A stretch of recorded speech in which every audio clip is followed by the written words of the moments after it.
Estaremos lendo hoje um texto que se encontra lá em Isaías capítulo 4, do 1 ao 6, que diz: E 7 mulheres naquele dia lançarão a mão de um homem, dizendo: Nós comeremos do nosso pão, e nós vestiremos a nossa veste.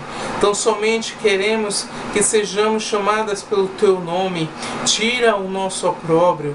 Naquele dia o renovo do Senhor será cheio de beleza e glória, e o fruto da terra excelente e formoso para os que escaparem de Israel. E será que aquele que ficar em Sião e que permanecer em Jerusalém será chamado santo, todo aquele que estiver escrito entre os vivos de Jerusalém.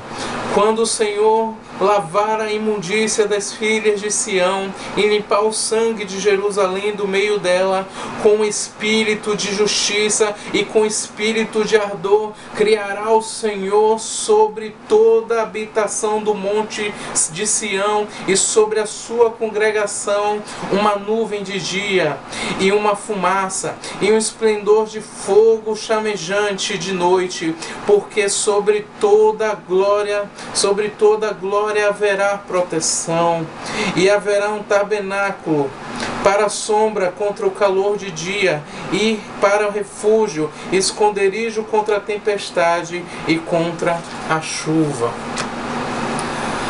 A palavra do Senhor aqui em Isaías relata um dos momentos mais difíceis vivido pelo aquele povo de Jerusalém.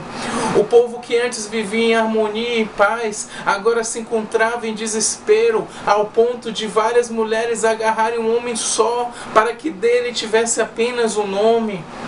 O Senhor está nos mostrando a vergonha vivida pelo aquele povo, meu irmão e minha irmã. Mas antes de entrar nesse texto, eu gostaria de lhes contar uma história. Quando Deus ele criou a terra e depois ele criou a humanidade para a sua habitação, era o sonho de Deus que vivessem ali homens que viessem compartilhar com ele dos seus sonhos, que viessem ali estar em comunhão com ele. Porém, quando aqueles homens pecaram, quando aqueles homens começaram a cometer várias maldades, ele não destruiu a terra, mas ele destruiu ali toda a maldade, todo homem que praticava o mal, deixando apenas os justos, como foi Noé e a sua família. O que eu quero te dizer, meu irmão e minha irmã, Deus ele não destrói os seus sonhos, mas ele não deixa viver os seus sonhos aqueles que andam longe da sua vontade, aqueles que andam praticando a injustiça. E assim aconteceu com aquele povo de Jerusalém. Deus havia escolhido Jerusalém, Deus havia planejado Jerusalém para que fosse o Monte Santo, o monte da sua habitação. Porém, alguns começaram a praticar o mal, muitos começaram a praticar vários erros, vários pecados de idolatria naquele lugar, achando que Deus nada poderia fazer naquele lugar, porque aquele lugar era o lugar escolhido por Ele. Eu quero te dizer uma coisa: há sonhos que Deus coloca no coração do homem, e que muitas vezes nós confundimos esses sonhos com os nossos sonhos.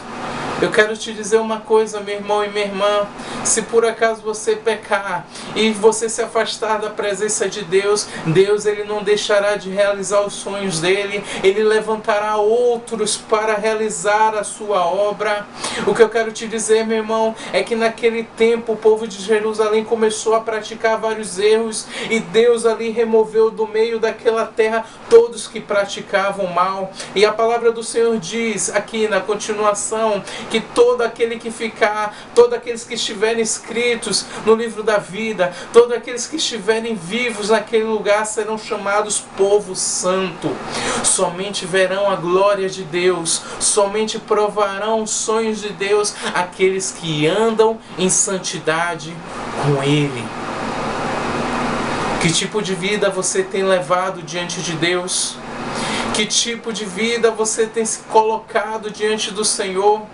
Você muitas vezes acha que Deus não pode tirar você dos seus planos, que Deus não pode deixar você de fora porque você faz parte dos sonhos deles. Eu quero te dizer uma coisa, meu irmão: os sonhos de Deus não podem ser frustrados, mas porém os nossos podem. Se você tem andado uma vida pecaminosa, longe da vontade de Deus, eu te chamo agora a você voltar para Ele enquanto é tempo, porque chegará o tempo que muitos ficarão de fora daquilo que Deus tem preparado para aqueles que o amam. Que tipo de vida você tem vivido diante dele? A palavra dele aqui nesse capítulo, ela ressalta sobre aquilo que o povo de Israel viveu durante o deserto, onde durante o dia Deus fazia parar sobre eles uma nuvem, cobrindo eles do sol para que eles não fossem molestados pelo sol durante o dia, e durante a noite, quando o frio era intenso, ele fez com que uma coluna de fogo pairasse sobre eles para que eles não ficassem congelados durante a noite. Se você viver em fidelidade, ainda que venha demorar, por mais que venham ser as lutas, Ele não te deixará sozinho. No momento do calor da sua vida, meu irmão, Ele te cobrirá com a sua nuvem, e no momento de frio, de tristeza, o seu fogo não deixará de queimar em você. É tempo hoje de se arrepender e de se voltar para Ele.